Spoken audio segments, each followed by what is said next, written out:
So my name is Emma Fried-Cassorla.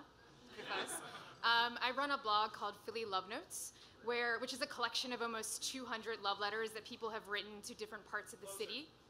Sorry. And along the way, I've learned a lot of things. My life has also dramatically changed because of the blog. So I actually started as a neuroscientist, and I'm now the communications manager at the Delaware River waterfront. So that's all because of the blog. And so I just wanted to talk a little bit about what I learned from doing this. So first, do something that terrifies you, which is this right now for me. The last time I tried to give a talk in public, I ended up in the bathroom crying. So far, so good. Yeah. So you should be surprised by people and by things. Beryl, who's on the left, was someone that I had met. I thought she was going to be a dude from her name. And then there was a lot of other things that I learned and was surprised by throughout our entire interaction. And then Allison on the right is showing me the Duchamp at the Pennsylvania Museum of Art, which is a huge surprise. If you haven't seen it, you should go and see it.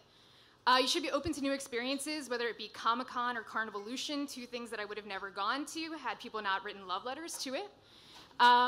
You should appreciate your surroundings. There's a ton of things in Philadelphia that are absolutely beautiful that you might not never know of. There's a post office, an Art Deco post office on 9th and Market, which is beautiful. There's a line of sycamore trees in front of the Barnes Foundation, which is also just this unbelievably beautiful view. You should learn to listen to people. Sometimes it's nice to just sit there and hear what they have to say, and the conversation changes when you're just listening. What's next? I got a little ahead of myself.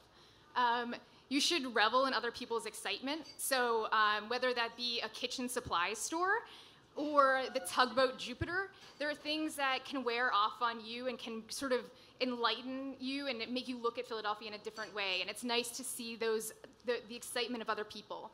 You should find your community, whether it be hockey or whether it be the LGBT community. There's a lot of things in Philadelphia, and if you find that, you're going to enjoy Philadelphia more. You should find someone who makes you laugh. So there's some people in the audience that are up on the slide here, and I spent hours with them, and I just listened to them talk and listened to them interact, and it was an amazing experience to see how in love people can be and just how much they can make each other laugh and how important that is. You should find quiet, whether that is right off of Kelly Drive or whether that's on top of the PSFS building. There's lots of places in the city that you can find this, and if you can find it, it's a great thing to hold on to. You should learn someone's history. So Colleen and Tom have both been in and out of the city for decades, and they both had reasons for staying and reasons for leaving, and learning those reasons helped me clarify why I was here.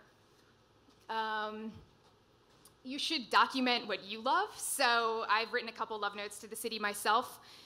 Gate Lane out in Mount Airy and the Ray Street Pier, which is where I work now. And it's nice to be able to go back and see all of those wonderful experiences that you've had in those places that you love. You should take your friends out and sort of interview them a little bit. So these are my friends, Dan and Nick.